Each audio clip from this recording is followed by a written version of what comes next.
Srila Prabhupada ki Jai. Jai. Om Ajnana Timirandasya Jnananjana Shalakaya Chakshurun Militam Yena Tasmai Shri Gurave Namaha. Nama Om Vishnu Padaya Krishna Prestaya Bhutale Srimate Bhaktivedanta Swamin Iti Namine. Namaste Saraswate Deve Gauravani Pracharine Nirvishesha Shunyavadi Paschatya Deshatarine. Shri Chaitanya Manobhishtam Sthapitam Yena Bhutale Swayam Rupa Kadamahyam Dadati Swa Padantikam Vandeham Shri Guru Shri Yuta Padakamalam Shri Gurun Vaishnavamscha Shri Rupam Sagrajatam Sahagana Raghunathanvitam Tam Sajivam Sadvaitam Savadutam Parijana Sahitam Krishna Chaitanya Devam Shri Radha Krishna Padan Sahagana Lalita Shri Vishakhanvitamscha.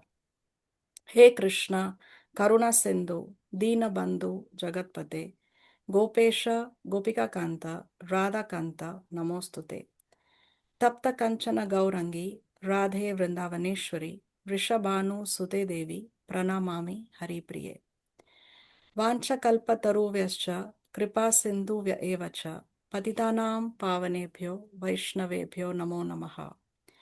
Jai Shri Krishna Chaitanya Prabhu Nityananda Shri Advaita Gadadhar Shrivasati Gaura Bhakta Vrinda. Hare Krishna Krishna Krishna Hare Hare Hare Rama Rama Rama Hare Hare. Om Namo Bhagavate Vasudevaya. Om Namo Bhagavate Vasudevaya. Om Namo Bhagavate Vasudevaya. Om Namo Bhagavate Vasudevaya. Om Namo Bhagavate Vasudevaya. Om Namo Bhagavate Vasudevaya. Okay, so we welcome all of you to our weekly Krishna book classes. Thank you very much for joining. We have with us here Auntie Nita, Devina, Dipti, Durga Prasad, Hari, Kamalanandini Mataji, Karuna, Lavina Dadlani, Makeshwari Radha Devidasi Mataji. Then we have Manju Nihalani, Meenakshi, N.C. Venkachari, Priyanka Jha. My parents are there. Then we have Ritu Lalwani, Romi, Shailesh Latkar, Shantaram Latkar, Shreya Kalaria. Then we have Shri Radhe Hari Devidasi Mataji. We have Swami, Swapna Latkar, and we have Varsha Mayani. Okay, so what did we see in the previous class? We saw which Gita?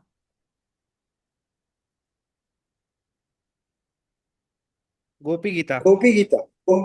Yes, we saw Songs Gopi by the Gita, Gopis. no? Songs by the Gopis in separation. No, they are feeling separation from Krishna because Krishna has left them, And now they want Krishna to please come back. So we saw how by different ways they are pleading, they are requesting to Krishna, "Oh Krishna, please come back, please come before us." No, so it's the heartfelt petition of the gopis so that Krishna can come back. So they are using so many different ways. No, sometimes they are accusing Krishna, sometimes they are glorifying Krishna, sometimes they are criticizing Krishna. So why, how they criticize Krishna? They are calling him cunning. They call him cunning. And then how they are criticizing him, they are saying that you will be responsible for our deaths because we are dying in separation from you, and you will be responsible for our deaths. No, so like that, sometimes they are accusing Krishna, and sometimes they are glorifying Krishna, saying that your smile is most enchanting, your words are very, very sweet, your eyes are lotus like beautiful, and you're the supreme personality of Godhead. Lord Brahma prayed to you to appear, and then you appear to relieve the misery of all the living entities. So like this, sometimes they are glorifying Krishna, sometimes they are accusing Krishna, and at the end of every verse they are their prayer, the bottom line is the same. No, "Oh Krishna, please come back." So this chapter, as we discussed, is the most nectarian of all the chapters. We explain how Srimad Bhagavatam is the ripened fruit of the tree of Vedic knowledge. In that Srimad Bhagavatam, the 10th canto is the most prominent, is the sweetest. In that 10th canto, these 5 chapters which describe the Rasa Leela are the sweetest.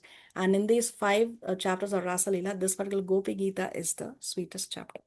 So in this chapter, we see how we have to cry for Krishna, how we have to call out to Krishna, how we have to pray to Krishna. No? So if we cannot cry for Krishna, then we have to cry that we can't cry for Krishna.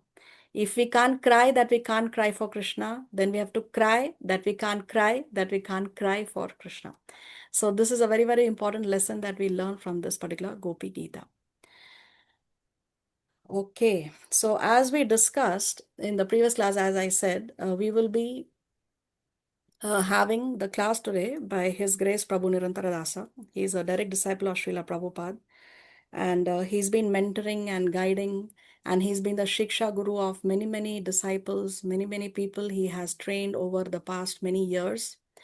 He's also been my Shiksha Guru for over 2 decades now. Whenever I have a Shastric doubt, I always seek guidance from him. So if you like, you can also seek his guidance. If you have any Shastric questions, you can always contact him, and he will give you his reply. So he has sent me, because of the time difference, he was not able to join us live for the class itself, but he will be joining us live for the question and answers, if Krishna so sanctions. So what I will do now is I'll play the recording, and he has sent the video recording, right? What I will do is I will share side by side the text that he is reading from the Veda base so that we can follow along.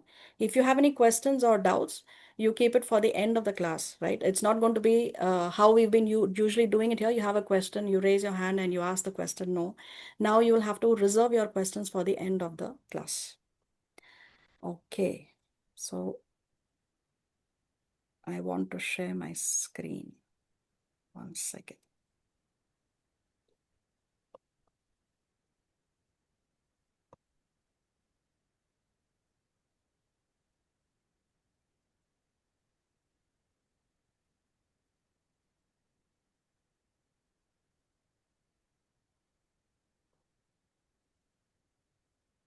So today's chapter is chapter 32 from the Kṛṣṇa book, titled Kṛṣṇa Returns to the Gopīs.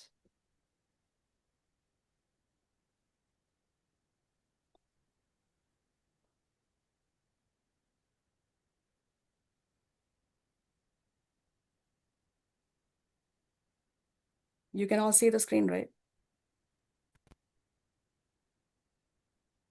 Yes. Yes. Okay. So chapter 32, titled Kṛṣṇa Returns to the Gopīs.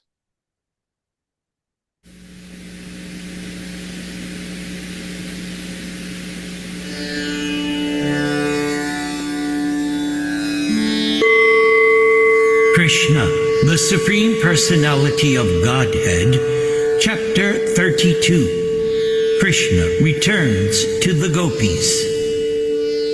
Om Namah Bhagavate Vasudevaya.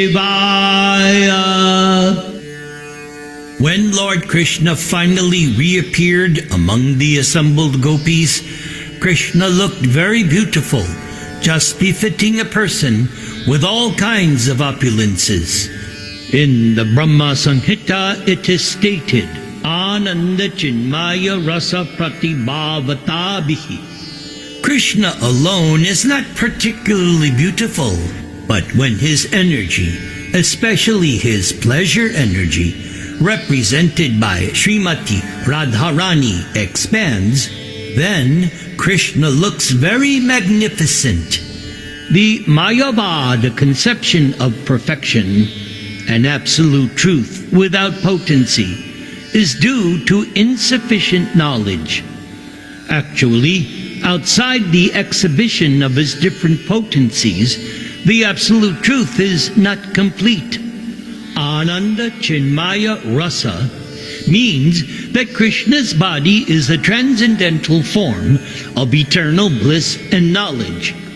Krishna is always surrounded by different potencies, and therefore Krishna is perfect and beautiful. And we understand from the Brahma Samhita and Skanda Purana that Krishna is always surrounded by many thousands of goddesses of fortune. The Gopis are all goddesses of fortune, and Krishna took them hand in hand on the bank of the Yamuna. And it is said in the Skanda Purana that out of many thousands of Gopis, 16,000 are prominent. Out of those 16,000, 108 are especially prominent. Out of these 108 Gopis, 8 Gopis are still more prominent. And out of those 8 Gopis, Radharani and Chandravali are even more prominent. And out of these 2 Gopis, Radharani is the most prominent. So when Krishna entered the forest on the bank of the river Yamuna, the moonlight dissipated the surrounding darkness. Due to the season, flowers like the Kunda and Kadamba were blooming, and a gentle breeze was carrying their aroma. Due to the aroma, the bees were also flying in the breeze, thinking that the aroma was honey. The Gopis made a seat for Krishna by leveling the soft sand and placing their cloths over it. The Gopis who were gathered there had almost all been followers of the Vedas. In their previous births, during the advent of Lord Ramachandra, they had been Vedic scholars who desired the association of Lord Ram in conjugal love. Ramchandra had given them the benediction that they would be present for the advent of Lord Krishna, and he would fulfill their desires. During Krishna's advent, the Vedic scholars took birth in the shape of Gopis in Vrindavan. As young Gopis, they got the association of Krishna in fulfillment of their previous birth's desire. The ultimate goal of their perfect desire was thus attained, and they were so joyous that they had nothing further to desire.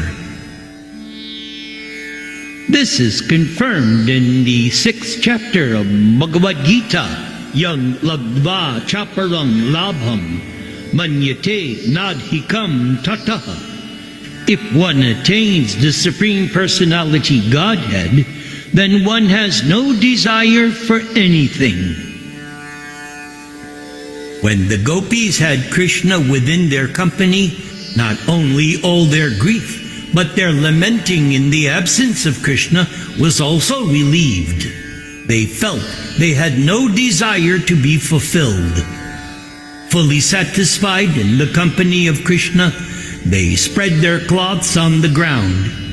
These garments were made of fine linen and smeared with the red kumkum which decorated their breasts.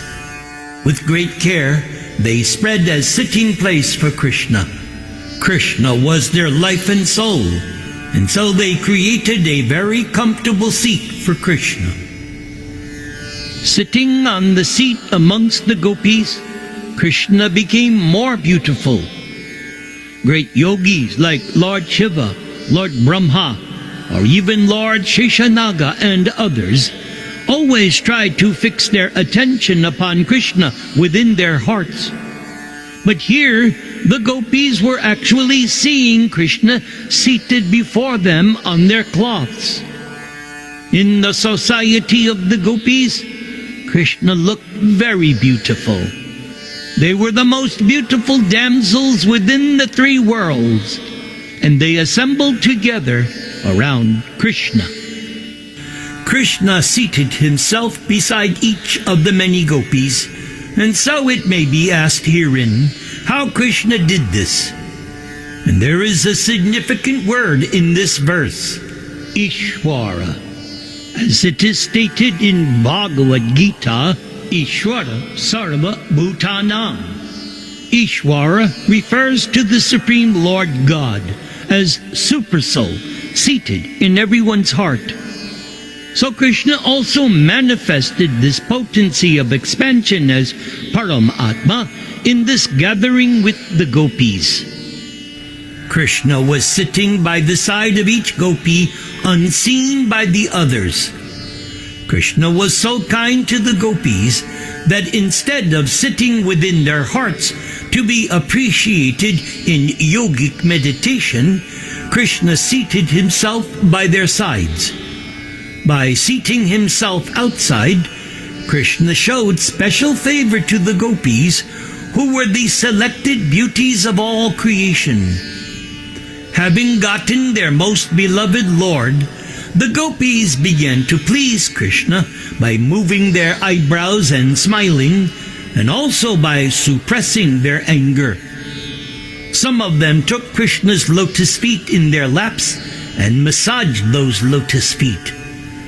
And while smiling, confidentially, they expressed their suppressed anger and said, "Dear Kṛṣṇa, we are but ordinary women of Vrindavan, and we do not know much about Vedic knowledge, what is right and what is wrong. We therefore put a question to you, and since you are very learned, you can answer it properly." So, in dealings between lovers, we find that there are three classes of men. One class simply receives, another class reciprocates favorably, even if the lover is very contrary, and the third class neither acts contrary nor answers favorably in dealings of love. So out of these three classes, which do you prefer, or which do you call honest? Oh, my dear friends, persons who simply reciprocate the loving dealings of the other party are just like merchants. They give in loving affairs as much as they get from the other party. So practically there is no question of love. It is simply self-interested or self-centered business dealing. Even those without a tinge of loving affairs are better than these merchants. Better than the first class is the second class of men, who love in spite of the opposite party's contrariness. Such sincere love can be seen when the father or mother love their children in spite of their children's neglect. The third class neither reciprocates nor neglects, and they can be further divided into two classes. One comprises the self-satisfied, who do not require anyone's love. They are called Atma Rama, which means they are absorbed in the thought of the Supreme Personality Godhead, and so they do not care whether anyone loves them or not. But another class comprises ungrateful men. They are called callous. The men in this group revolt against superior persons. For instance, a son, in spite of receiving all kinds of things from the loving parents, may be callous and not reciprocate. Those in this class are generally known as Guru Druha, which means they receive favors from the parents or spiritual master and yet neglect them. So indirectly, Krishna answered the question of the Gopis, even those questions which implied that Krishna did not properly reciprocate the dealings of the Gopis. In answer, Krishna said that he, as the Supreme Personality Godhead, is self-satisfied. He does not require anyone's love. But at the same time, Krishna said he is not ungrateful. My dear friends, you might be aggrieved by my words and acts, but you must know that sometimes I do not reciprocate my devotees' dealings with me. My devotees are very much attached to me, but sometimes I do not reciprocate their feelings properly in order to increase their love for me more and more. If I can very easily be approached by them, they might think, "Oh, Krishna is so easily available." So sometimes I do not respond. If a person has no money, for example, but after some time accumulates some wealth and then loses it, one will think of the lost property 24 hours a day. Similarly, in order to increase the love of my devotees, sometimes I appear to be lost to them. But instead of forgetting me, they feel their loving sentiments for me increase. Oh, my dear friends, do not think for a moment that I have been dealing with you as I do with ordinary devotees. I know what you are. You have forsaken all kinds of social and religious obligations. You have given up all connection with your parents. Without caring for social convention and religious obligations, you have come to me and loved me. And I am so much obliged to you that I cannot treat you as ordinary devotees. Do not think that I was away from you. I was near to you. I was simply seeing how much you were anxious for me in my absence. So please, do not try to find any fault with me. Because you consider me so dear to you, kindly excuse me if I have done anything wrong.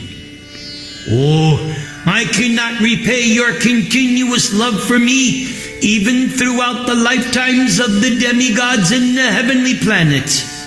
Yes, it is impossible to repay you or show enough gratitude for your love. Therefore, please be satisfied by your own pious activities, for you have displayed exemplary attraction for me, overcoming the greatest difficulties arising from family connections. Please be satisfied with your highly exemplary character, for it is not possible for me to repay my debt to you. This exemplary character of devotional service, manifested by the devotees of Vrindavan, is the purest type of devotion. It is enjoined in the authoritative Shastras that devotional service must be ahituki and apratihata. This means devotional service to Krishna cannot be checked by political or religious convention. This stage of devotional service is always transcendental.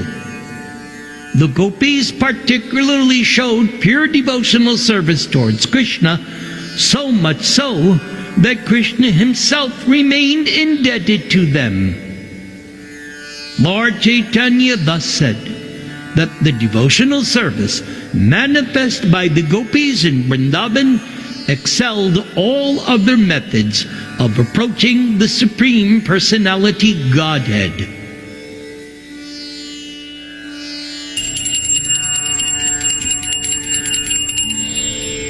Thus ends the Bhaktivedanta purport of the 32nd chapter of Kṛṣṇa. Kṛṣṇa returns to the Gopis. Jasodanandana Gopi Janaranjana Chamunatira Vanachari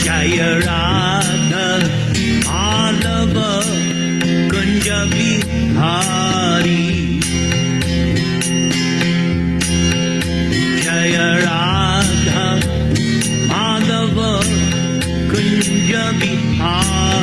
Jaya Radha Madhava Kunjabhari Gopi Jana Vallabha Giri Vallabhari Gopi Jana Vallabha Giri Vallabhari Jasodanandana Braja Janaranjana Jasodanandana Gopi Janaranjana Jamuna Tira Vanachari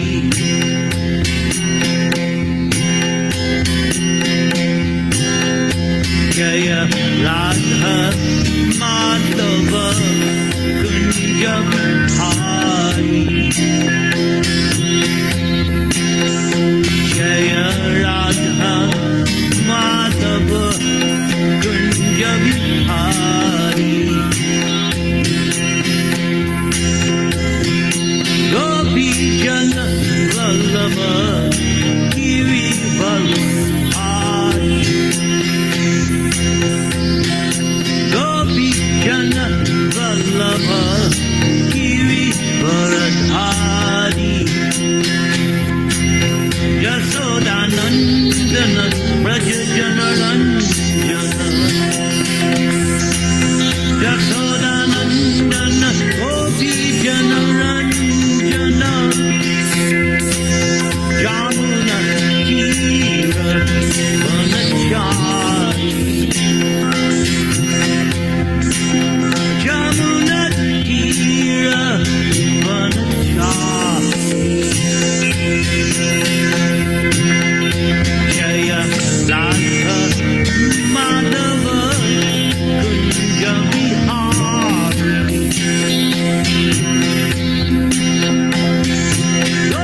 Vallabha Giri Valadhari Jasodanandana Braja Janaranjana Jasodanandana Gopi Janaranjana Jamunatira Vanachari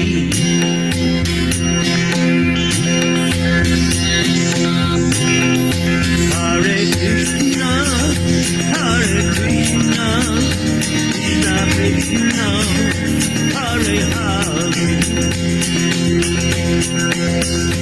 Hare Rama Hare Rama Rama Rama Hare Hare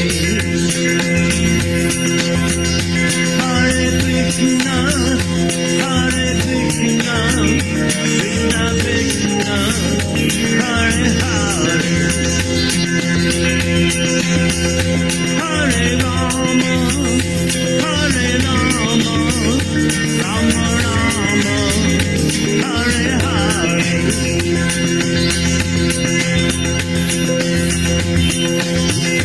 Hare Krishna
glories to Radha Madhava.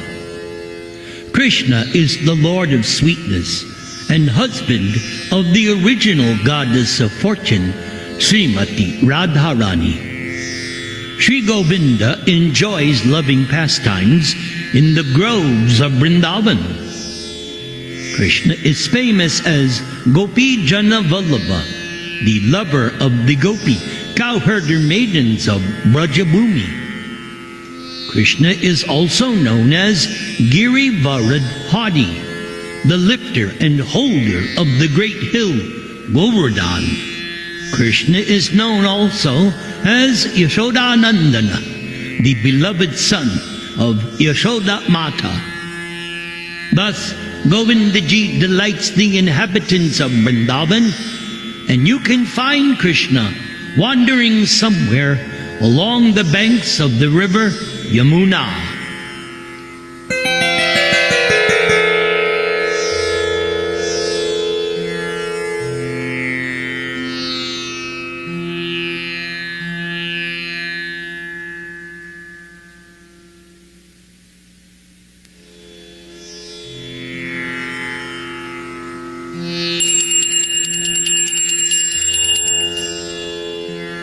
Now we will dive deeper into this section from statements in the Chaitanya Charitamrita in the conversation between Ramananda Roy and Sri Krishna Chaitanya Mahaprabhu.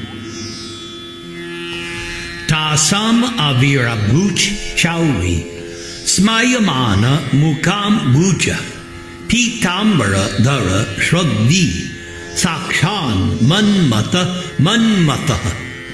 Suddenly, due to their feelings of separation, Lord Krishna appeared among the gopis dressed in yellow garments, wearing a flower garland.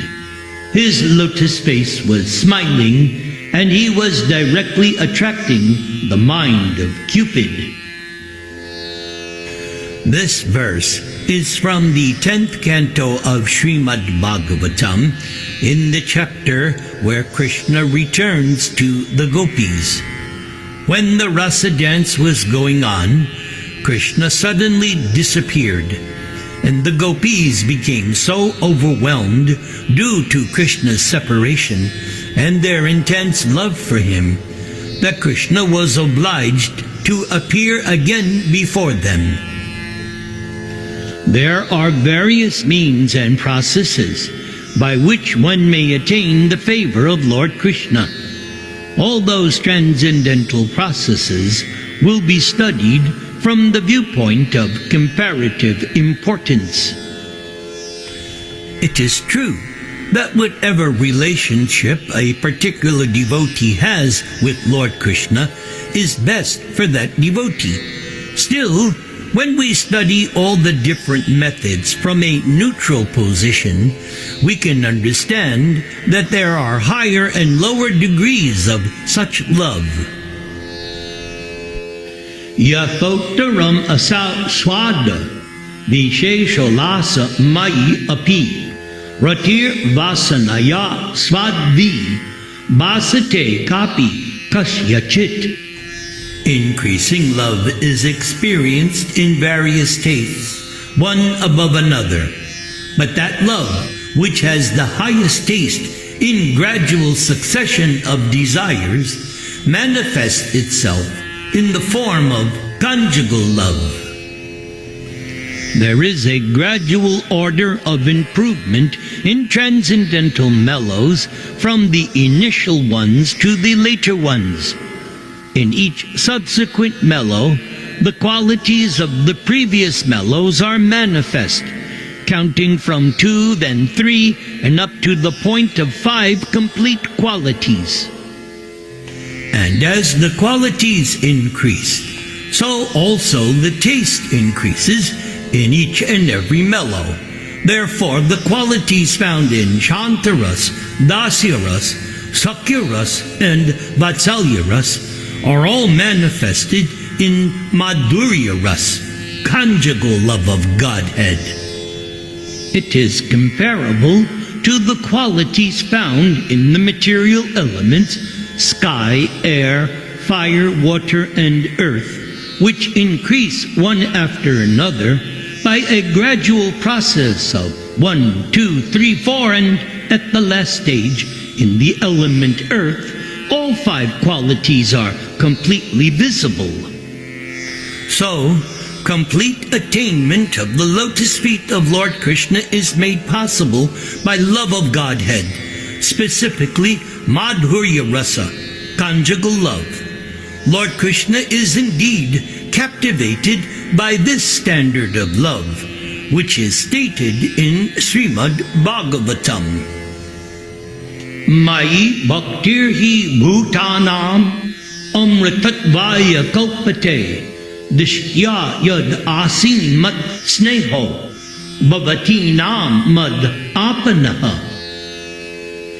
When the Gopis met Krishna at Kurukshetra, the Lord told them, "The means of attaining my favor is loving service unto me, and fortunately you are all thus engaged. Those living beings who render service unto me are eligible to be transferred to the spiritual world and attain eternal life with knowledge and bliss." Lord Krishna has made a firm promise for all time. If one renders service unto Krishna, Krishna correspondingly gives one an equal amount of success in devotional service to the Lord. This is what Krishna says in the 4th chapter of Bhagavad Gita.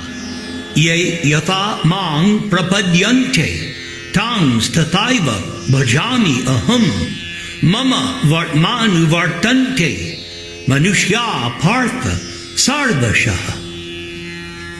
O son of Pritha, as all surrender unto me, I reward them accordingly. Everyone follows my path in all respects. However, in the 10th canto of Srimad Bhagavatam, it is said that Lord Krishna cannot proportionately reciprocate devotional service in Madhurya Rasa. Therefore, Krishna always remains a debtor to such devotees.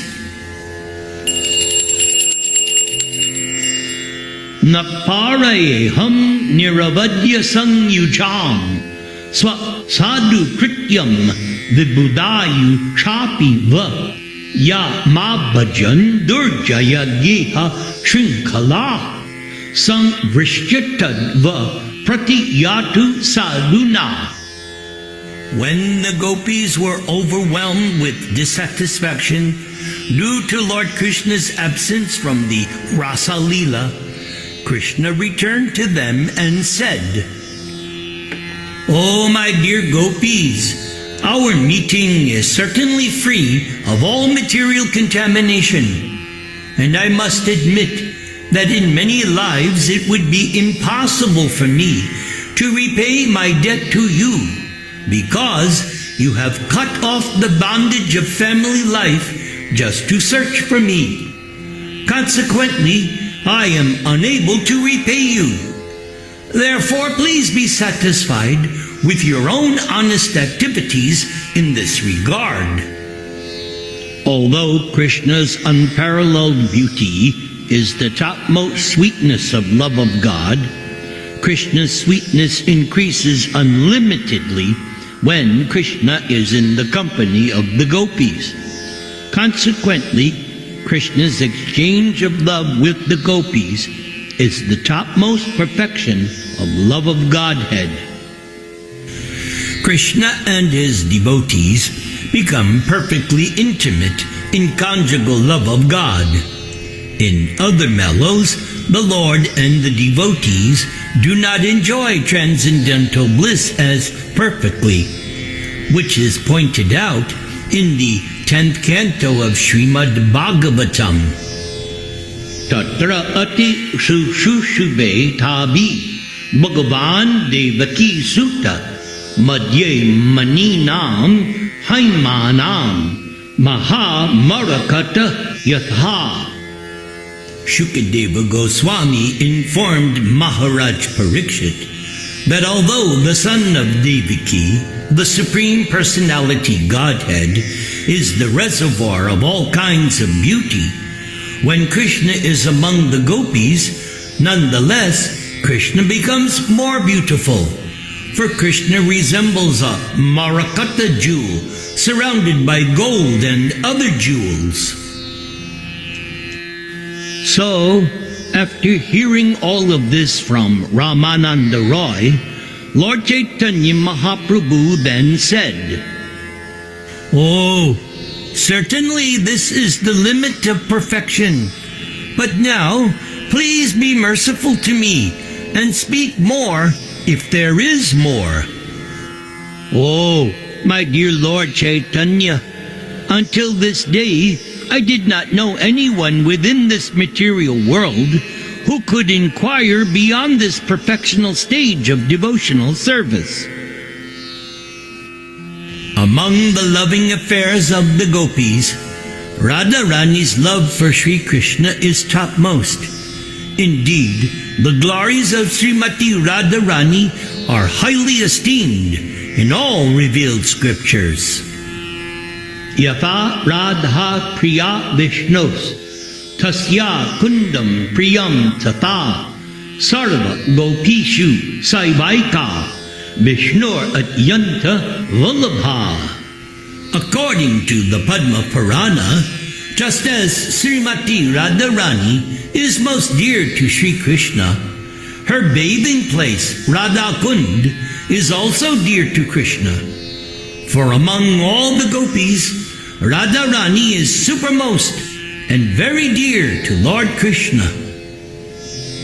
Anaya Radhito Nunam Bhagavan Harir Ishwara Yanno Vihaya Govinda Prito Yam Anayad Raha.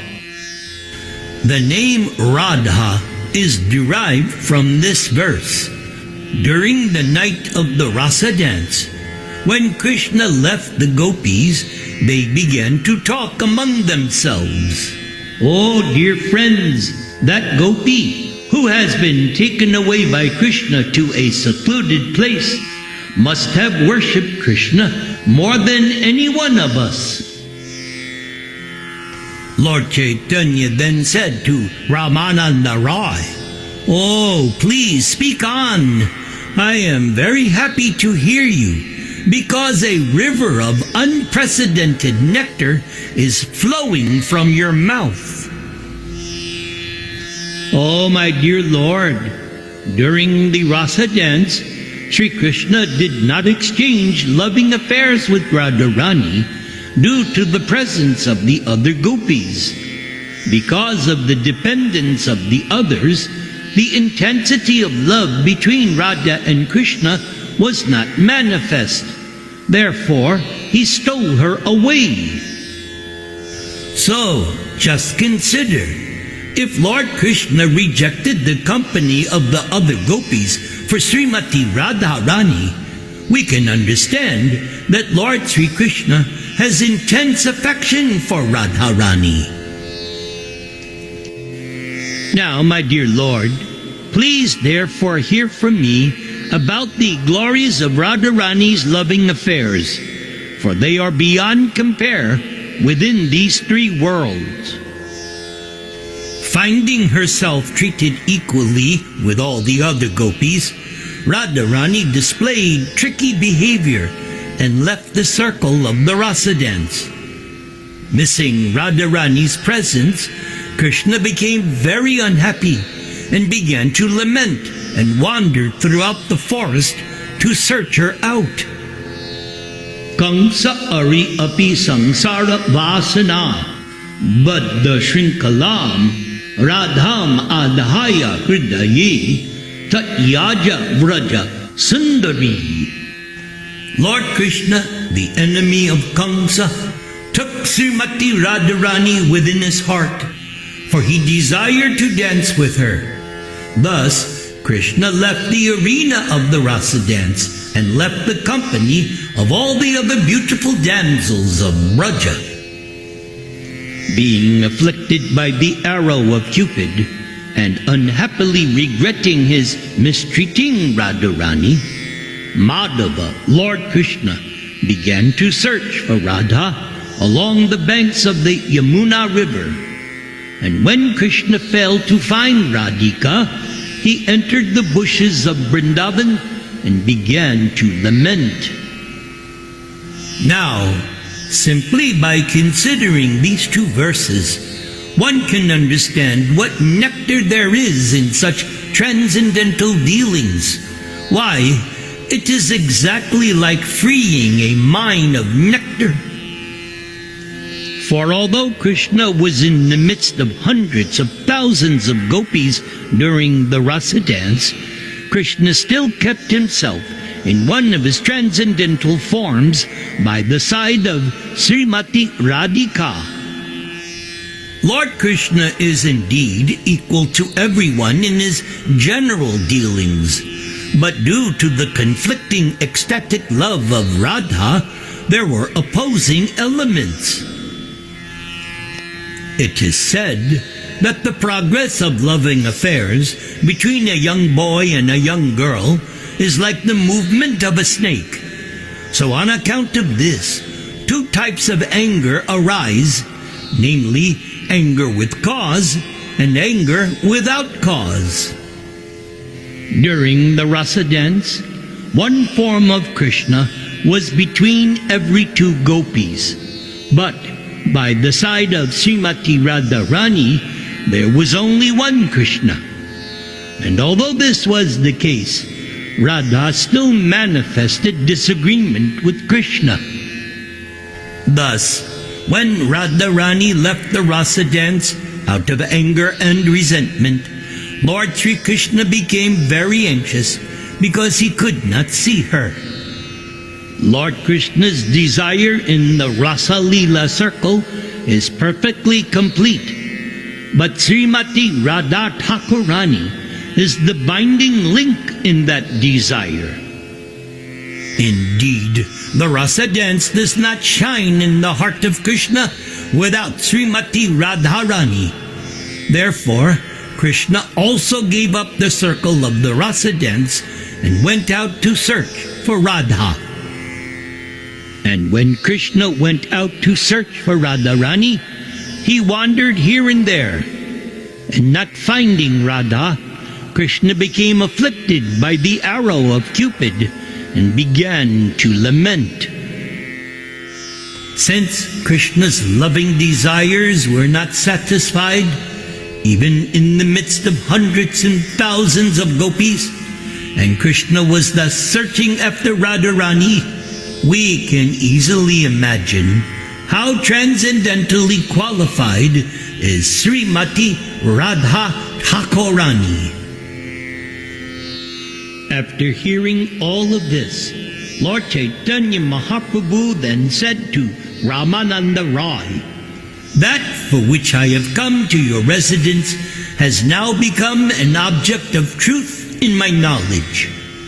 Now I have come to understand the sublime goal of life and the process for achieving it."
O Radha, all glories unto you, all glories unto you.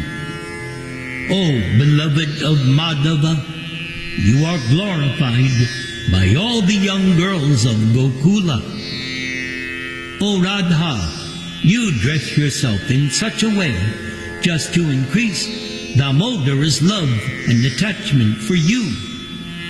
O Radha, you are the queen of the forest of Vrindadevi, which is the pleasure grove of Lord Hari.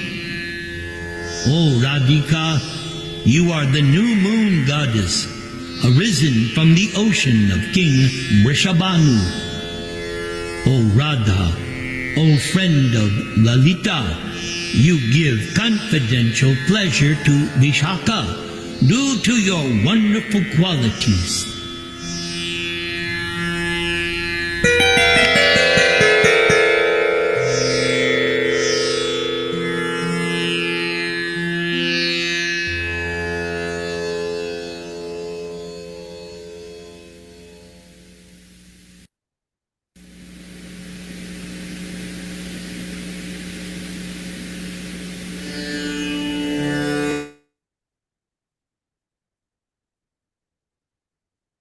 It's playing again.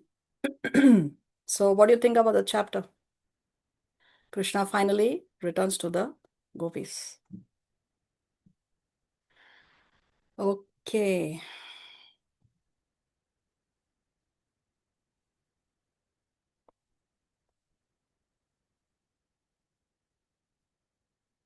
So what I wanted to do was, there's a very nice song that he sings, and it is in tune with the theme of how we have to pray, how we call out to Krishna, no? How we reach out to Krishna. So we'll see that song, and then we will take our exam, and we will wait for him to come. Okay? So, 1 second.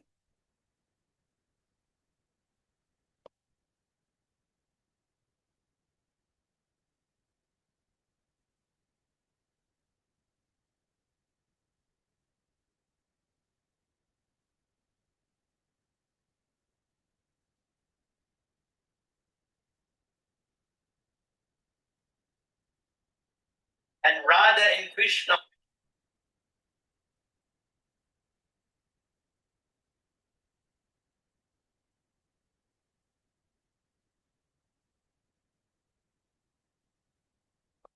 title song because you can see my voice is going. Let me share my screen.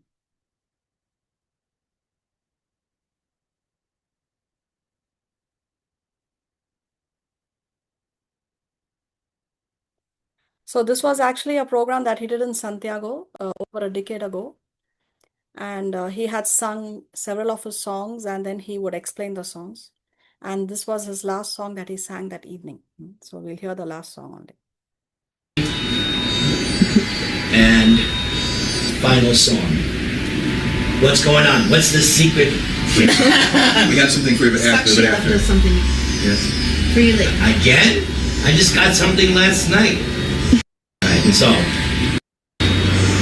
Robert, I'm going to need you to go. And I dedicate this to everybody. Okay, this way nobody gets mad at me. Sí, pero... Cover your bases. That's more argentino. Ayúdame. Ayúdame. Ayúdame. That is argentino. Yeah. Ayúdame. Anyway, whatever. Yeah, but it's... So in this song, just to give you a little bit of the context, the chorus is "Help Me." So he sings this "Help Me" in Spanish. In Spanish, it is called "Ayúdame." And he also sings it in Hindi, which is "Sahayata Karo." So just if you don't know Spanish or you don't know Hindi, then you know what's going on. Okay. Do it whatever way you can.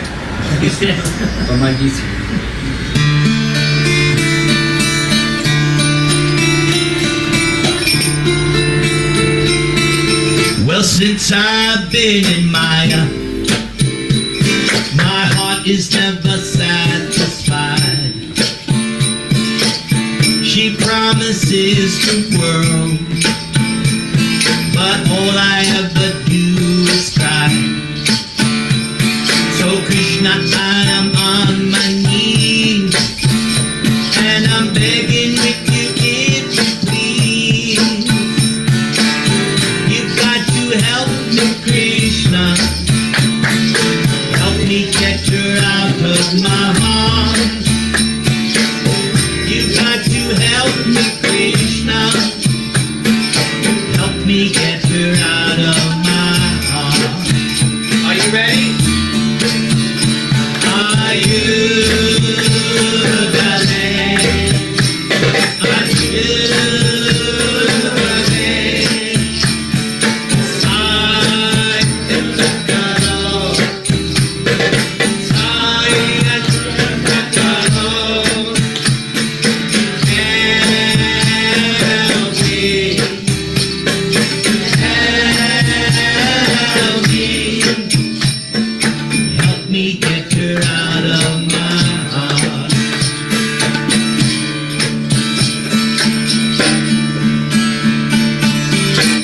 believe that I was God and the Lord of all that I surveyed. I simply wanted to enjoy while my orders everyone would obey. But now it seems the joke was on me, and there's nobody to set me free. You've got to help me, Krishna. Help me get her out of my heart. You've got to help me, Krishna. Help me get her out of my heart. First English. So help me. Help me.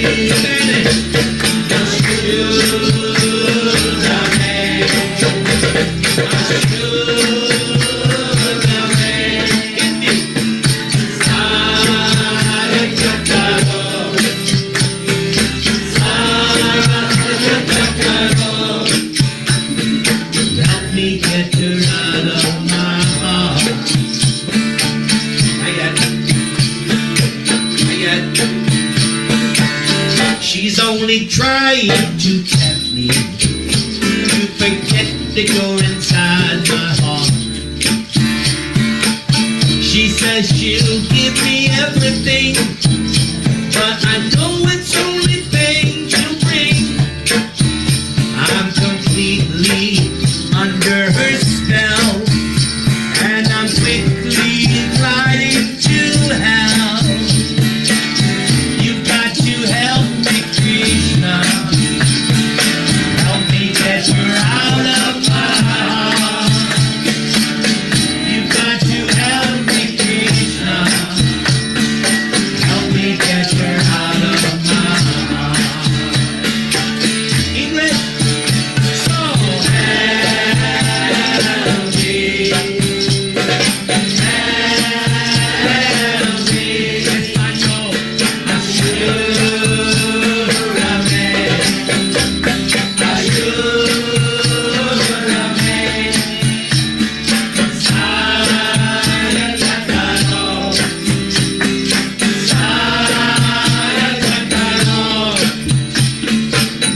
taste for chanting. For me it's only just a chore. My belly and my genitals are pushing more and more. So Krishna, I am on my knees, and I'm begging with you, if you please stop. You got to help me, Krishna. Help me get her out of my heart. Sing with me. You got to help me, Krishna. Help me get her out of my heart. Help me.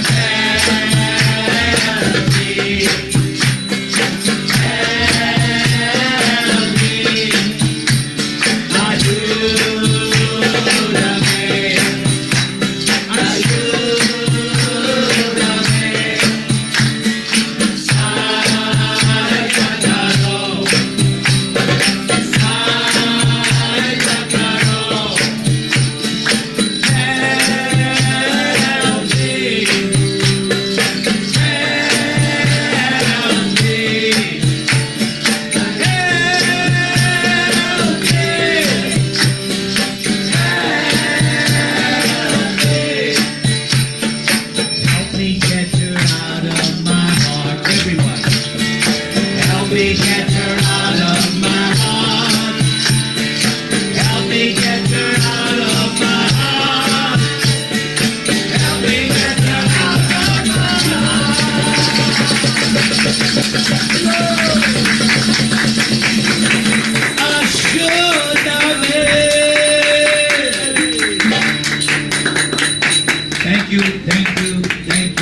I do.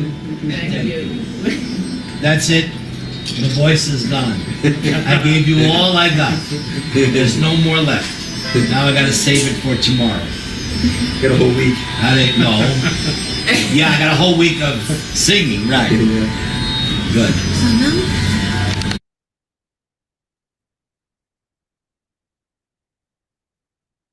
Okay, so there are more of such songs on my YouTube channel. You just search Nirantara Prabhu's greatest hits. Then there are other songs also that he sings. His songs are like Bhagavatam puppets, you know.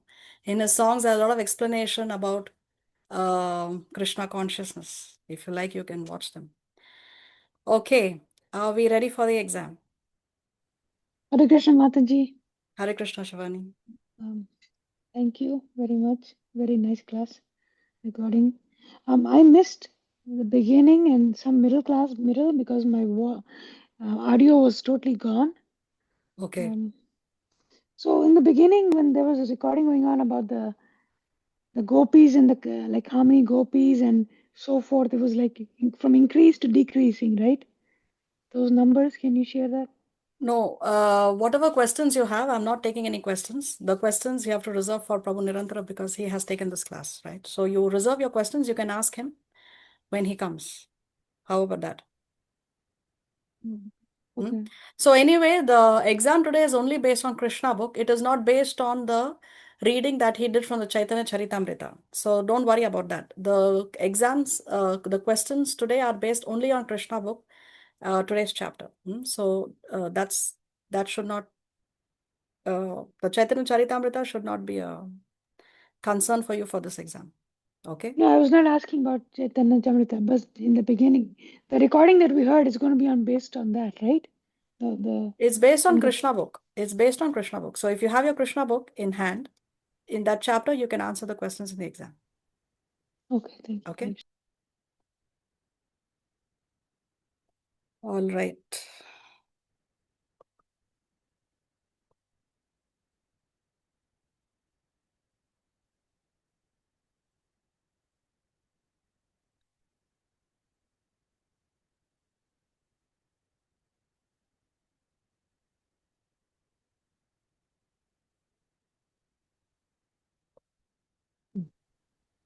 So here's your link to the exam.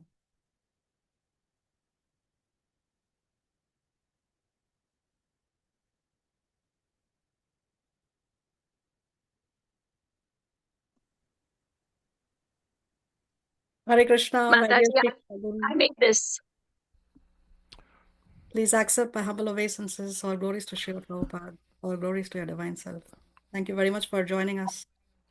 Vanchakalpatarubhyascha kripa sindhubhyayevacha patitanang pavanebhyo vaishnavebhyo namo namaha.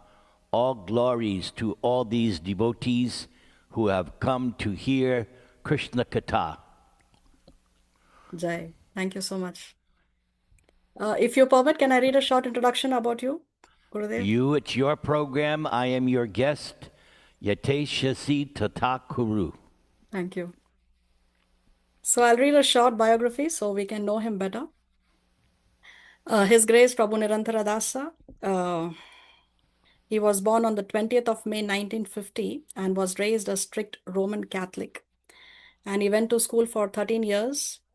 But then in July of 1973, he surrendered to Krishna via ISKCON. And Srila Prabhupada gave him the spiritual name Nirantara Dasa in April of 1974. Next year, he got his second initiation.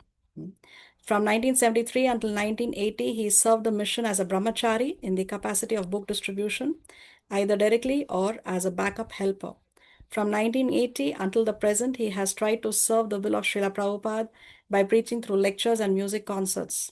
His preaching began in Canada, Montreal, where he met his wife, Varuni Devi Dasi, also an initiated disciple of Srila Prabhupada and co-author of 1/3 of his songs. From there, he returned to the United States, spending time preaching in San Francisco, teaching at the ISKCON school, and then in 1983 until present, he made his preaching headquarters in the Los Angeles area. Since 1999, he has made yearly preaching visits to Panama. Since 2005, yearly visits to Santiago. And throughout his life, he has preached in Durban, Bangalore, Philadelphia, Seattle, Portland, Dallas, Oklahoma City, Sedona, Phoenix, Toronto, Vancouver, Guadalajara, Alachua, Thunder Bay, and throughout all of Southern California, including San Diego, Los Angeles, and Laguna Beach.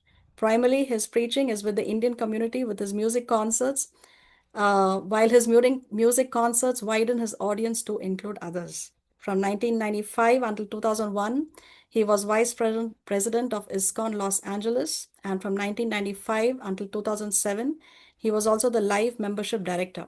In Feb 2007, he became an independent preacher for Srila Prabhupada with no set affiliation with any particular temple.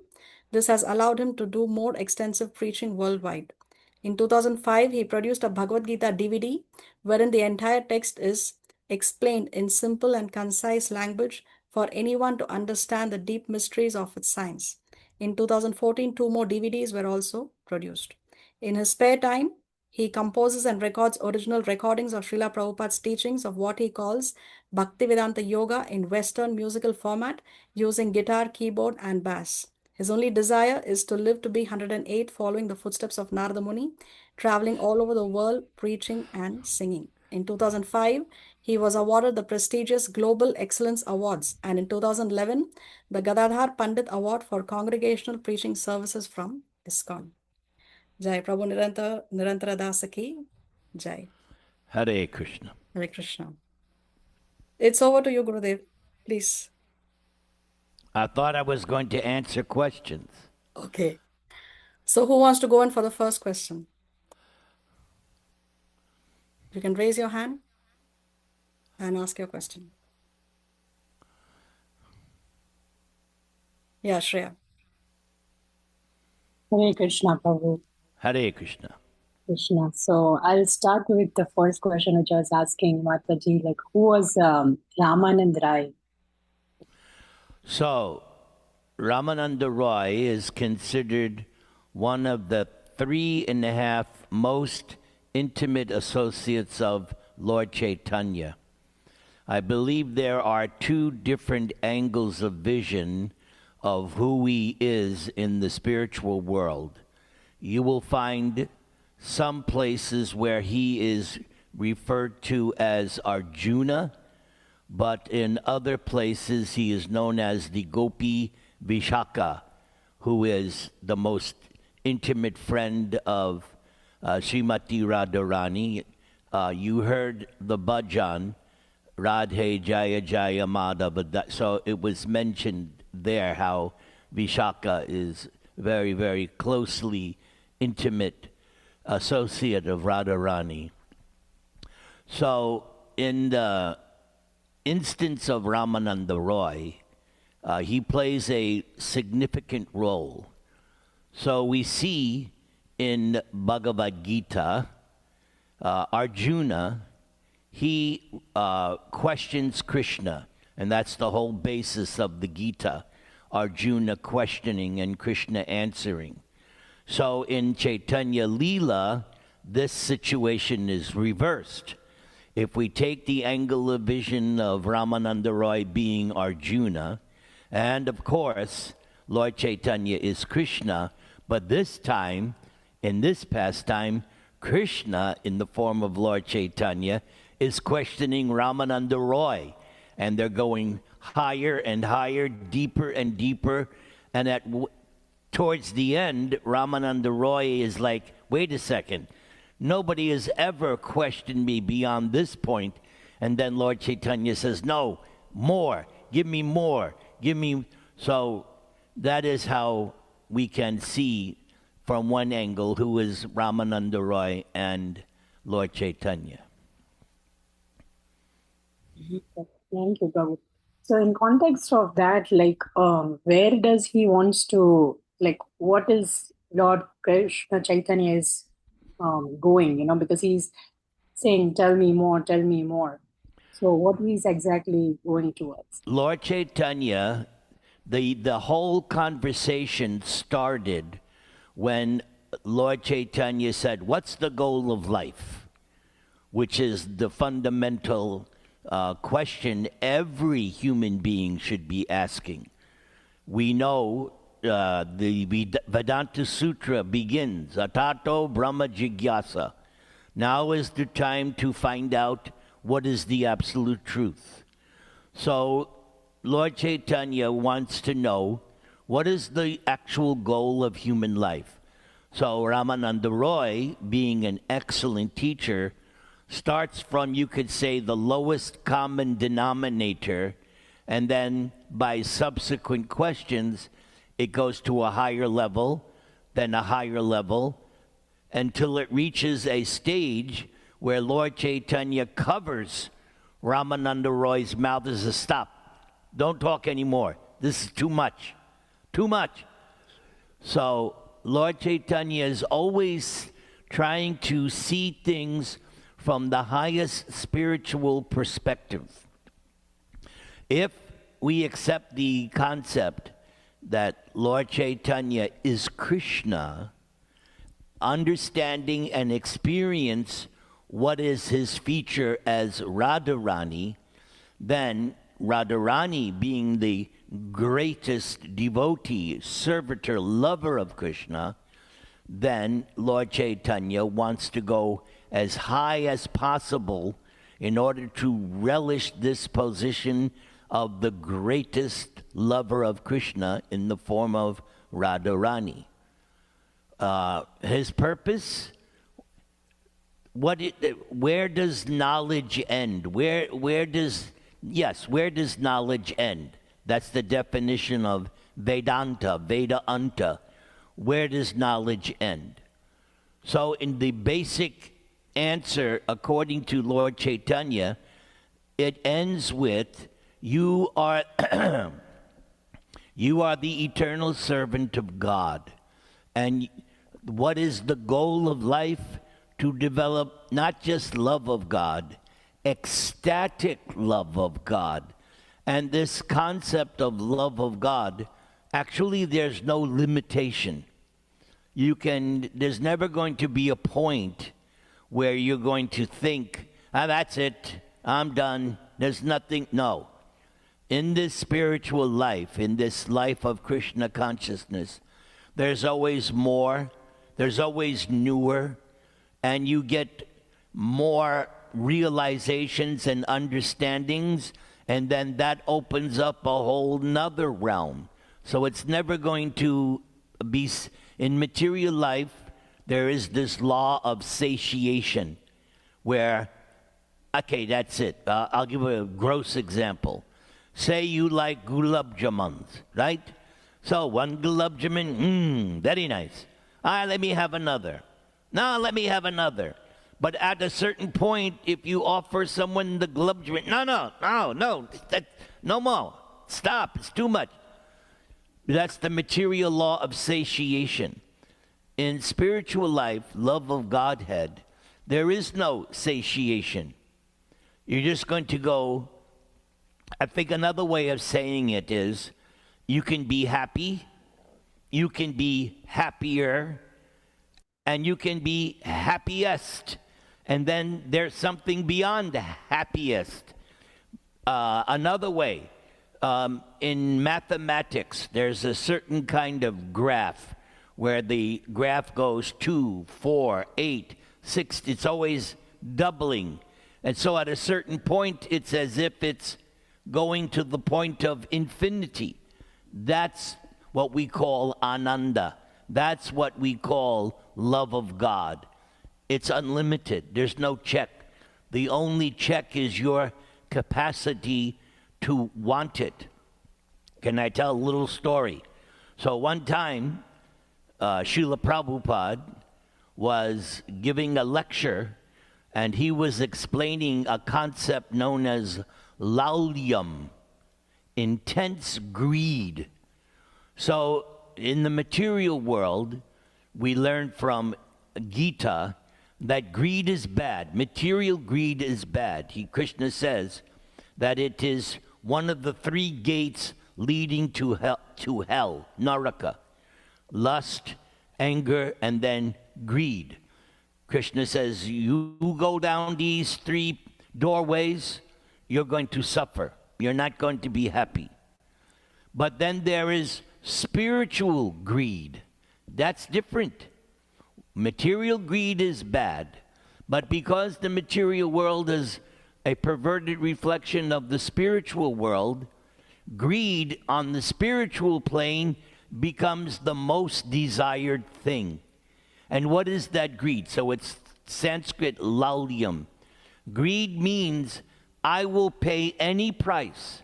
I will do whatever it takes in order to achieve Krishna, in order to achieve love of God.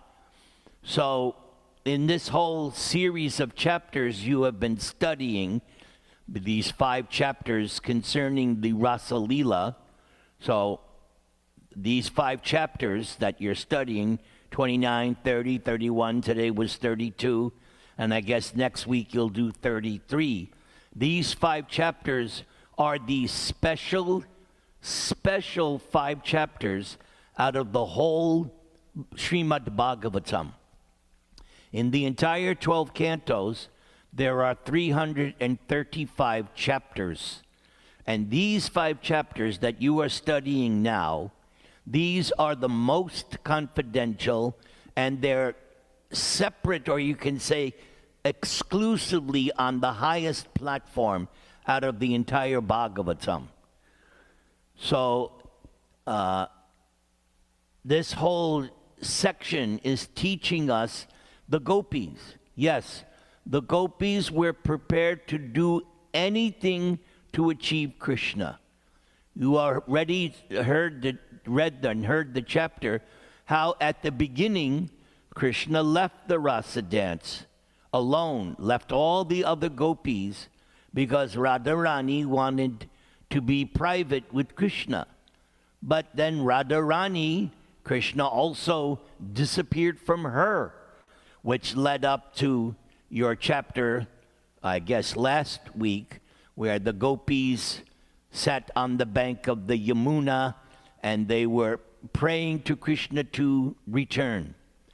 So even though Krishna left them, they did not leave Krishna. And as we saw in today's chapter, Krishna said, for what you have done on this point, that Krishna left them, but they did not reject him, and they did not leave. They stayed. So, and Krishna was watching. And so when Krishna saw, I left them, I broke their hearts, I disappointed them, I hurt them, and still they stick with me and they still want me? Krishna said, okay, for that love, no way I can repay you. We learn, and was mentioned in that excerpt of the Chaitanya Charitamrita, Krishna says in Gita, as you surrender, I reciprocate. Otherwise, why would anyone worship God? If it was only a one-way street, I wouldn't even worship that kind of God, where you just give, and you don't get anything in return. I wouldn't worship such a God. But Krishna's not like that. That's why we love Krishna. The presentation of Krishna, in my opinion, is the best, topmost, most voluminous discussion of God. I don't care what you bring your religion, any religion, this religion, they're not going to have a better or voluminous presentation of what we mean by God. This Krishna consciousness, this Gita and Bhagavatam and all the Gaudiya Vaishnava scriptures just shows that there's nothing higher than this Krishna consciousness. Anyway, sorry, I got off on a tangent. Seeing all you, I'm getting fired up. Sorry. Thank you so much. It was really beautiful. So one or two more questions. So, if he's, so kind, you said, and why doesn't he sometimes reciprocate despite of all our efforts, That's one thing, but still, we don't feel that. I mean, talking about me, I don't feel that connection. Sometimes I'm like, I'm trying my 200%, and then he's not just reciprocating. Okay, so this is discussed in Srimad Bhagavatam. And let's go to the story of Narada Muni. So at the age of 5, Narada Muni realized Krishna. His mother had died, and he had been taught by the Bhaktivedantas at the Dharmshala, where Narada's mother was a servant, and Narada was intimately associating with the sadhus and sages, and they eventually taught him the basic principles of bhakti yoga. So when his mother died, now he's got nothing, so he starts to walk, and he finds a place to sit down under a tree, and he begins to practice what the Bhaktivedantas had taught him. And within a short time, he actually sees Krishna. He visualizes Krishna. He sees. And then Krishna disappears and says, now, this is the last time you're going to see me. What? Yes.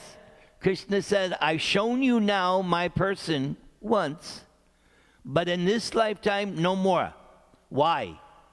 Because since I've shown you my form, nothing else in this world is going to interest you. And so because of that, more and more you're going to hanker. And he said, Krishna said, that hankering is what is going to purify you. So it was true. Narada spent the rest of his life, he never saw Krishna, but he maintained his devotion. And then at the end, then he was rewarded with an eternal body and came out as Narada Muni. And he has no restrictions. He can go anywhere and everywhere. Doesn't need a visa, doesn't need an airplane. No, he can just fly anywhere. Up planets, down, even the spiritual, he can go. So the key thing was, Krishna said, by hankering for me, then you will develop the necessary purification.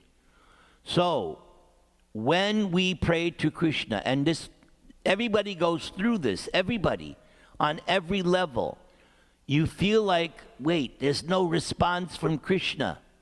So that's when you have to remember, Krishna is not seemingly reciprocating because he wants me to yearn more. He wants me to strive more. Human tendency is we reach a certain level and we say, okay, let me relax now. But going back again to laulium, intense greed, you never get to that stage. No, I must strive harder. I'll give you another example. Later, after you finish the Vrindavan Leela, you're going to get to Dwaraka Leela. And there's going to be the story of Rukmini. And when Rukmini wrote her letter to Krishna, given to him by a Brahmana, you notice what Rukmini says. She says, actually, I'm not worthy, and so I am prepared to take 100 births till I get you. I'm not accepting any one of these stupid Kshatriyas. They're all useless. I only want you, Krishna. No, and if I can't get you, I'll take birth after birth after birth, because as far as I'm concerned, nobody is better than you, Krishna. So, in the Bhagavad Gita verse, as you surrender to me, I reward you accordingly. But in this pastime that we heard today of the Gopīs, right, Krishna admitted, I can't repay you. What? Krishna says in the Gita. So the Gopīs, they don't accept this verse in the Gita, right? There's that verse in the Gita, Yayata mang prapajante tangs tataiva bhajamyaham. In the Gopīs Gita, that verse doesn't exist because Krishna said, I can't repay you. So for the Gopīs, that's nothing. And Krishna admits, I'm your debtor because of love. All right, more questions. I'm fired up. Yeah, Shailesh, your question, please. Hare Krishna.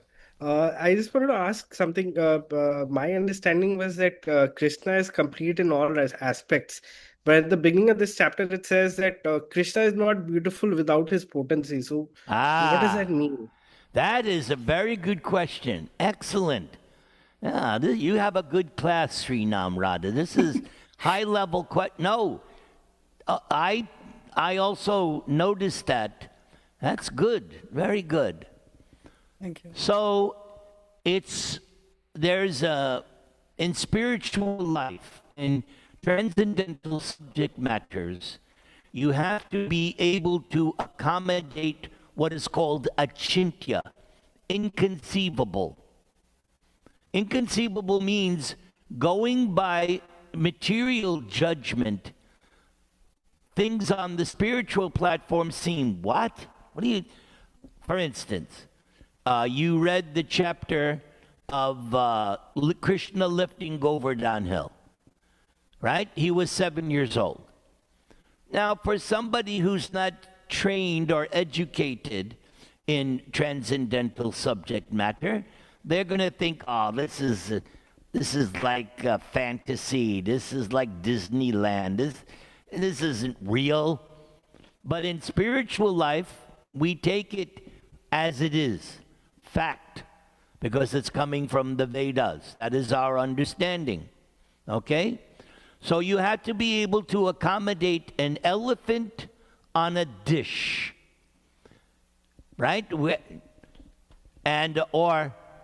So that's called achintya, materially not believable, but once you accept how spiritual life is inconceivable, then, okay, no problem, no problem.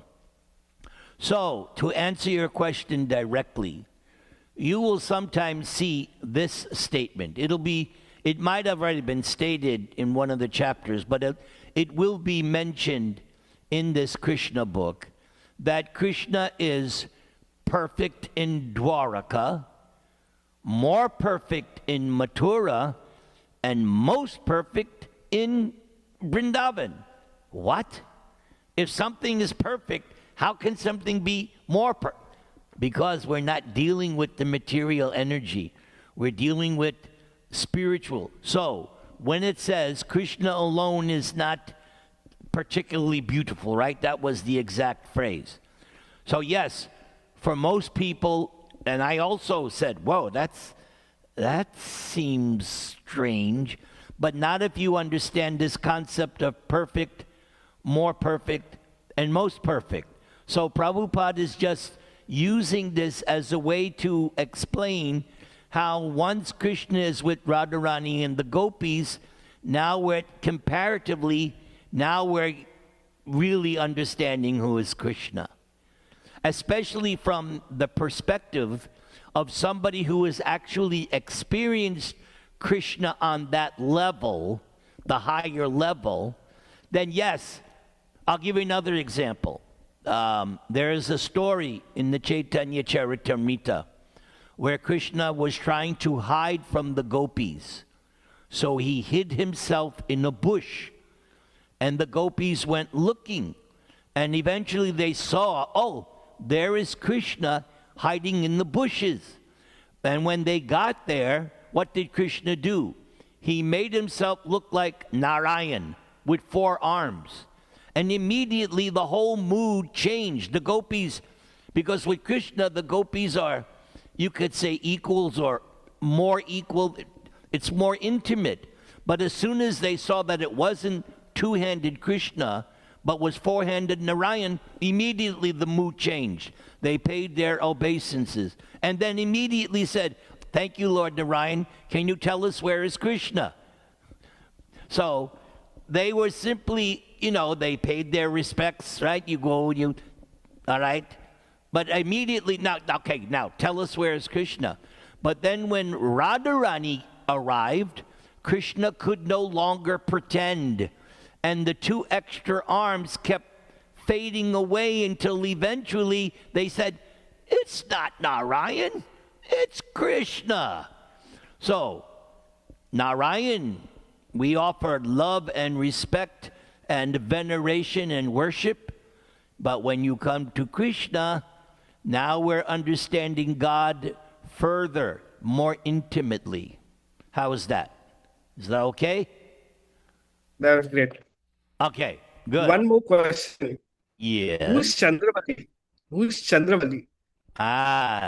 So you're not going to read much about Chandravali in Bhagavatam, but in other Gaudiya Vaishnava scriptures, you will hear about Chandravali. So here in America, we have 2 political parties, right? Left and right. Maybe you have that in India as well. You have your liberals, you have your conservatives, left and right. Okay? So in the Gopis, there are 2 political camps. One camp is led by Radharani. She is a left-wing Gopi, radical.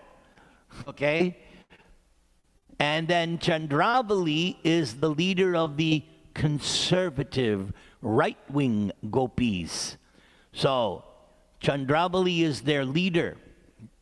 Okay, so Chandravali's mood with Krishna is she's very submissive and very innocent.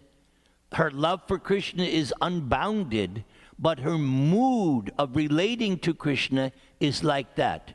Whereas Radha and her political camp of Gopis, the left-wing Gopis, they're radical, they're feisty. They play tricks with Krishna, right? They tease him, they act coy, we're not interested in you, go away. You are contaminated because you killed the Aristasura bull demon, so we can't associate. So that kind of stuff is going on. Now, in Vrindavan Leela, Chandravali never really wins versus Radharani because there's competition going on. Radharani always wins out. So Krishna, being the diplomat that he is, Chandravali, since she's not the winner, so to speak, in Vrindavan, Krishna compensates that by saying, okay, Chandravali, I will make you my top queen in Dwaraka, Rukmini. So some people think Rukmini must be Radha. No. Rukmini is Chandravali. Because, was it mentioned? I'm not sure. All of the queens of Dwaraka are expansions of the Gopis. And the queens of Dwaraka are expanded themselves in the form of the various Lakshmis. Okay? So Chandravali becomes Rukmini, the first and topmost queen of Krishna in Dwaraka. But where does Radharani go? She becomes another wife of Krishna, Satyabhama. And of course, Satyabhama is feisty. So I've always made jokes in programs. There are two kinds of wives.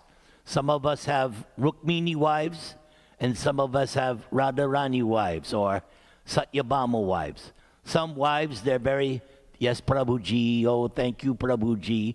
And other wives, they're different. I'm married to a Satyabhama wife. How's that? This one slight confusion. I heard somewhere that Radharani comes and converses with Krishna when he is in Kurukshetra. So, okay. Then how can it be?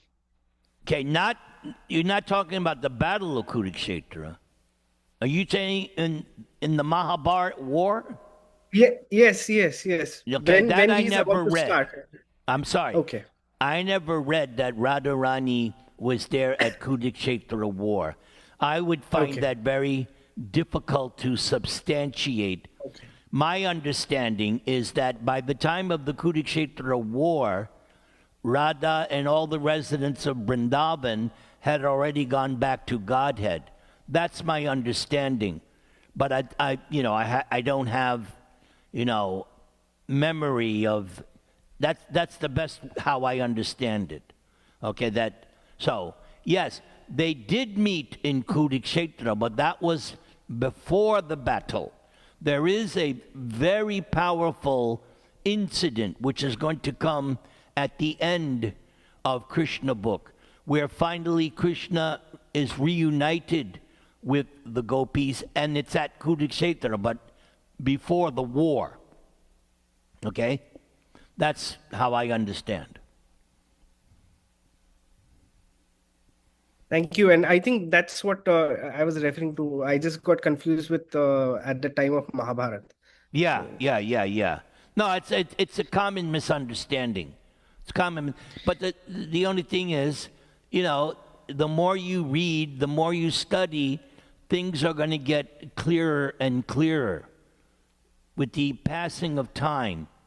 This is another thing, some personal experience. It may be applicable to any of you. That when you start, and I know I had this experience, I wasn't coming from a Hindu background. I was coming from a Christian background. So there were many concepts that I was reading in Bhagavatam and Gita, and I was going, this doesn't make any sense to me. And instead of getting frustrated, I said, well, I don't understand this, but there are so many things that I do like, so I'm just going to wait it out. And what had happened over the years, later on, that thing that was puzzling me now becomes, now I understand. Because you become purified, your consciousness is now raised, and now and Krishna reciprocates. Where's my bell? I always have to have that. Do you hear that? Okay. So Krishna reciprocates and says, okay, here's the understanding. Boom. So that kind of thing gradually encourages you and propels you. So little by little, things become cleared up. There are things now that are above my head, but because of now my experience, I go, all right, I don't understand it now, but later, Krishna will reveal. There is a saying that when she meets him at Kurukshetra, she says something to the effect that you are not the same Krishna who I met in Vrindavan. Yes. That's the Kurukshetra incident, which we usually study when we're trying to understand the deeper meaning of Rath Yatra. Yes, that whole Kurukshetra scene is all about how the gopis don't want this Vasudev Krishna, this Yadu Kumar, this prince, and he's there, he's the prince of Dwaraka. He's got 16,000 wives, and he's there in the atmosphere at Kurukshetra. There's elephants and horses, and Radharani and the gopis saying, but not this Krishna. We want Govinda. We want the Krishna on the bank of the Yamuna. So that's why it's explained that even if Krishna had said to Radha and the gopis, okay, come with me and live in Dwaraka. And they go, come home. Your home is Vrindavan. We're not going to this Dwaraka. We don't want that kind of Krishna. We want the Krishna playing the flute.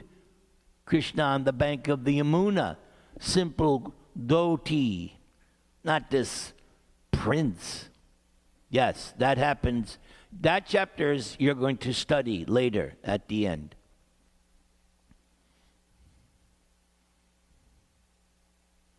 Thank you.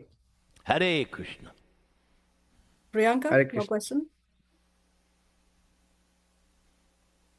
Hare Krishna, Prabhuji. Please accept my humble obeisance.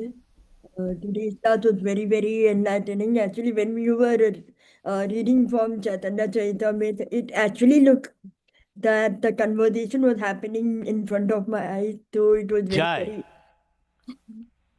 Jai. May Krishna bless you. All of you.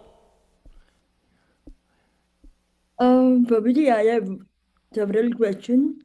So there is a statement written that Krishna was sitting by the side of each gopi, but unseen by the others. So, but is there any reason why Krishna was not allowing other gopis to? Because if something is done in public, then the emotions become crippled and you tend to be shy. But if something is private, then you have nothing to worry about. So it becomes a much better, comfortable scene or situation. But in front of others, and that was the reason why Radharani left, because obviously Radha was noticing that there's all these other gopis, and she's saying, wait a second, I want to be alone with Krishna by myself. So she snuck out and Krishna followed. But for the other gopis, yes, during the time, they all felt, they were all experiencing that they were alone. And that was for the pleasure of the gopis. Again, happy, happier, happiest. So if they were dancing among, that's a very happy occasion.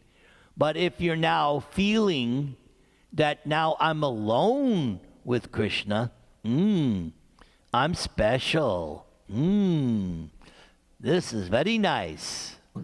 And that was what ultimately why Krishna left, because they got a little puffed up. They were thinking, hey man, ain't nobody better than us.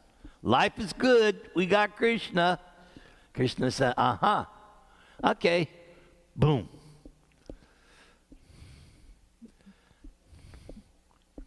Thank you, Prabhuji. And Hare then, Krishna.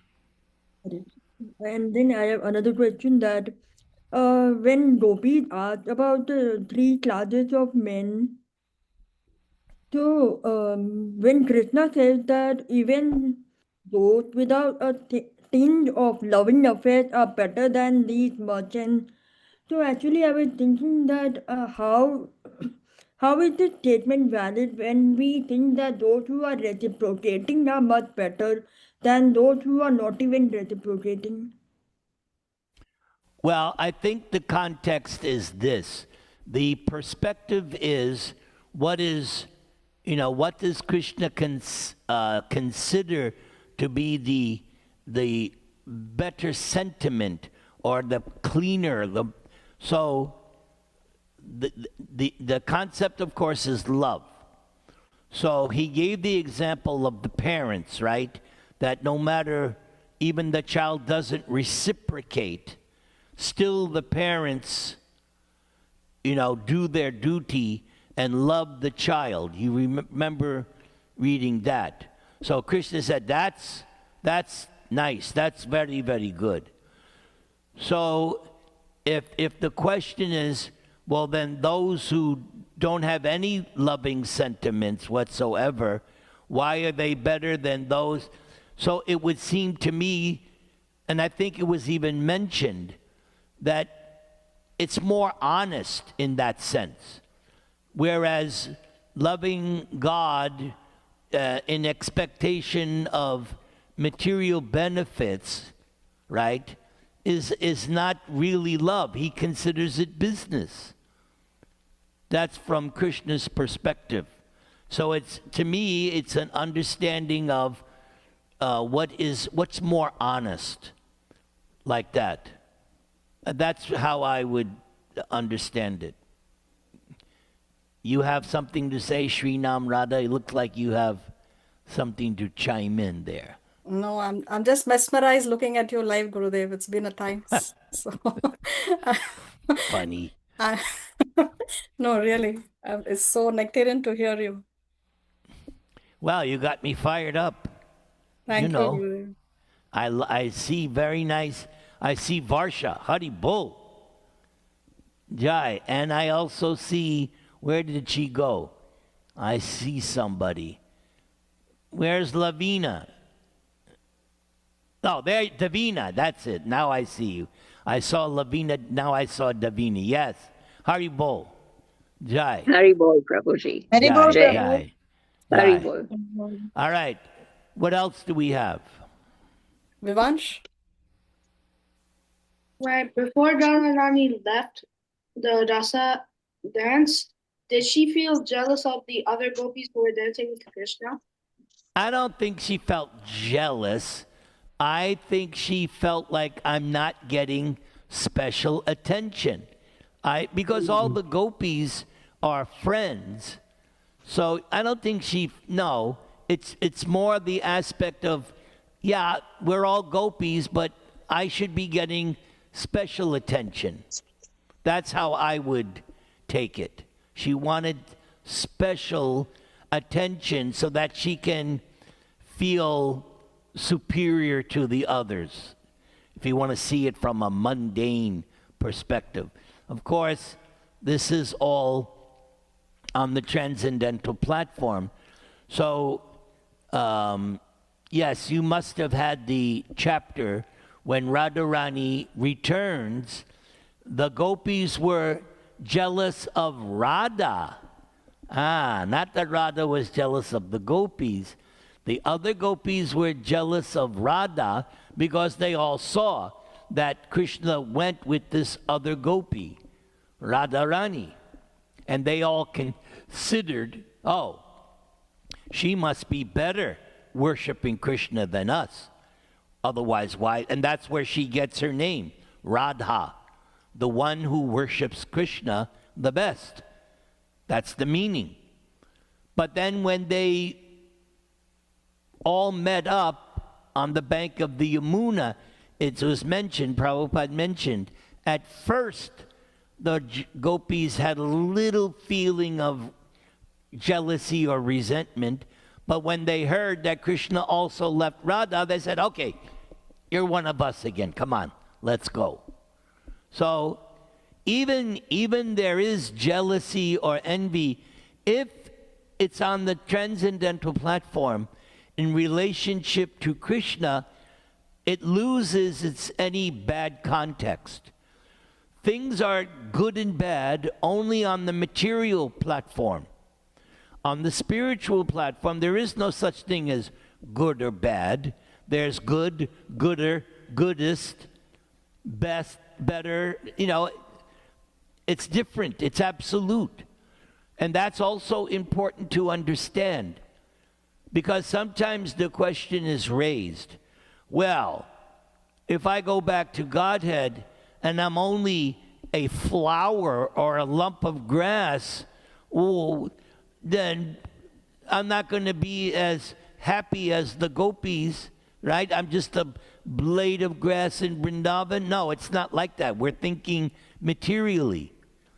In spiritual life, there is I know I said the law of satiation, but in spiritual life there is, in one sense, contentment, satisfaction with your existence. So even you're a blade of grass, you're going to be thinking, I'm a blade of grass and Krishna is walking over me. Wonderful. So yes, you can have, like you can see here, this is my, oh, you can't because it's green. Anyway, you have, an 8-ounce glass, 12, 16, 20, right? They have different sizes of drinks. If the drink is to the top, you've reached the top. So there's no jealousy like that, oh, she's a Gopi, I'm just a cowherd. No, there's a sense of equality. But the experience, yes, we heard today that there are different degrees of the ecstasy. Yes, it was mentioned by Ramananda Roy that when you come to Madhurya Ras, all the rasas are there.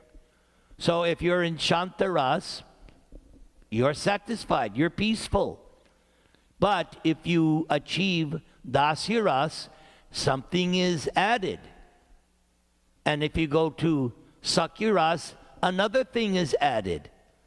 So when you come to the Gopīs, all the relationships are there. You will have feelings of lover or husband and wife. You'll also have feelings of friendship with Krishna. And as we see when we get to Dwaraka, and when we get to that Kurukshetra scene, Draupadi will hear from the Gopīs. Draupadi, she meets the queens of Dwaraka. She meets the queens of Dwaraka, and Draupadi asks them, because Draupadi also, in one sense, wanted to be, you could say, Krishna's wife. Her devotion for Krishna was at a supermost level. So when she met the queens of the queens of Dwaraka at Kurukshetra, she inquired from them, oh, how was it that you got Krishna as your husband? So each of the 8 principal queens tell Draupadi, oh, I got married to Krishna in this way. Krishna rescued me. Krishna did this. And each of them say to Draupadi, I may be Krishna's queen, but you know what? I feel myself simply to be a maidservant of Krishna. That's their mood. Yes, they may be queens of Dwaraka, queens of Krishna, but they're expressing to Draupadi, but really, deep down inside, we see ourselves only as Krishna's maidservant. And that's their humility, that's their ecstasy. Because this understanding of humility, you could say, is like so fundamental to spiritual life. This is something I 108% believe and I try to practice. That we in the 13th chapter of the Gita, Krishna outlines 18 different items of knowledge. And what's the first item? Humility. Because without humility, you won't progress, you won't gain knowledge, you won't achieve happiness. To me, humility is the secret ingredient to life. Secret ingredient to my married life, social life, what to speak of spiritual life. And that's why Lord Chaitanya says, you wear this shloka around your neck for constant remembrance. Trinadapi sunichena, Torah api suhishnuna, amanina manatena, kirtaniya sadahari. First thing, I am nothing more than Krishna's insignificant servant. Yes, people are coming up to me, taking blessings, touching my feet. It means nothing. I'm simply an insignificant blade of grass at the lotus feet of Krishna and my spiritual master. And with that, you can open any door. Even Jesus refers to this kind of understanding. Even Jesus taught this. Humility, humility. And sometimes the question is asked, Prabhu, how humble do I gotta be? And my response is, no. There's no limit. You think you're humble? Try again. You're not humble. You need to become more humble. I have a god brother, and for the past 30 years, we have this running joke. So whenever he sees me, he says, so, are you humble or are you puffed up? So it's our way of communicating, because we understand this point, that as soon as I become, we saw it with the Gopīs, they become puffed up. They thought we are the best, and then Krishna said, okay, bye. So you, Shriya, you asked the question, and this could be another way of answering, that why Krishna is not reciprocating. Perhaps, not you, but perhaps I might be a little puffed up. Perhaps Krishna is trying to teach me something. That's how one way you could look at it. Turn the negative into a positive and use it as impetus. Okay, I'm going to try better. I'm going to do better. I'll give another example. On Diwali day, when Yashoda was churning the butter. So why was Yashoda churning the butter? She's the queen. She's got hundreds of gopi maidservants. She could be sitting back on her cell phone texting. No, she's churning the butter. Why? Because she is thinking, my child, my Krishna is so restless. He's going to the neighbors' homes and causing mischief. Perhaps Krishna is not getting good food at home. So on Diwali, Yashoda was thinking, I'm going to make the butter and yogurt and feed it to Krishna so that he's satisfied and won't go out and cause nonsense. So even for Yashoda, she can try to do something better. What to speak of me? If Krishna is not reciprocating, then let me try harder. Let me try better. It must mean there's something lacking. Or else, in my case for sure, I always wondered why I was never successful in the material world, why all my relationships failed. But it was Krishna's way of teaching me, yes, I'm frustrating you now because I have a better plan for you. And then I found Prabhupada and the devotees and Krishna, and my wildest dreams have all been fulfilled by Krishna. I gave a lecture, when was it? Last Sunday, a week ago, in Los Angeles. And I was explaining, yes, I have reached the stage where I am happy. If I die tomorrow, I'll die a happy man, because Krishna has satisfied all my desires, and I have a good future to look forward to. Still, as I said in my bio, I want to live to be to 108, because I still have a lot of work to do. All right, let's do one more, and because I think it's getting late there. Yes, I think Shivani had a question before you came online. Shivani, are you Okay, there? let's go. Hare Krishna, please accept my humble obeisances. Dana pranams. Hari Thank Bol. you. Thank you for giving your association today. I had a question about the 16,108 queens. Were they who were they like in the past lives? That would be information that I would have to spend a lot of time researching, because it's not something that's easily found. The 8 principal gopis, yes, that's easy to find.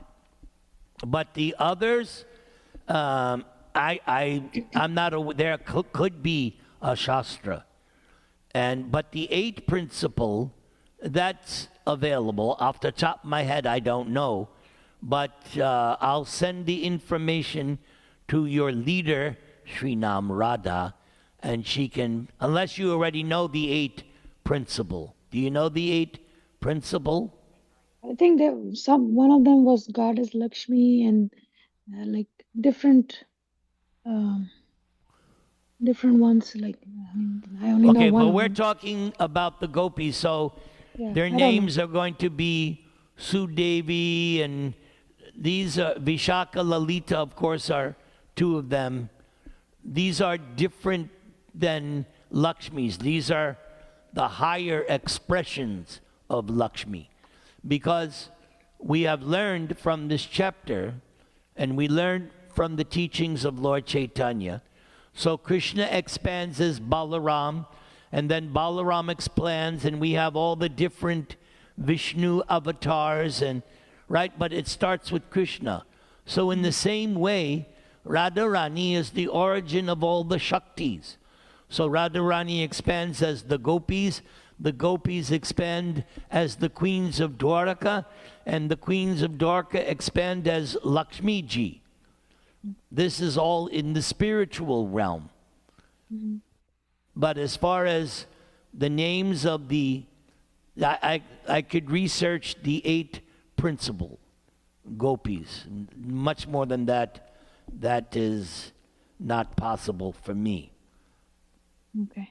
Also, I had another question. Like the Panch Tattva, we know that Chaitanya Mahaprabhu is Krishna and Nityananda Prabhu is Balram.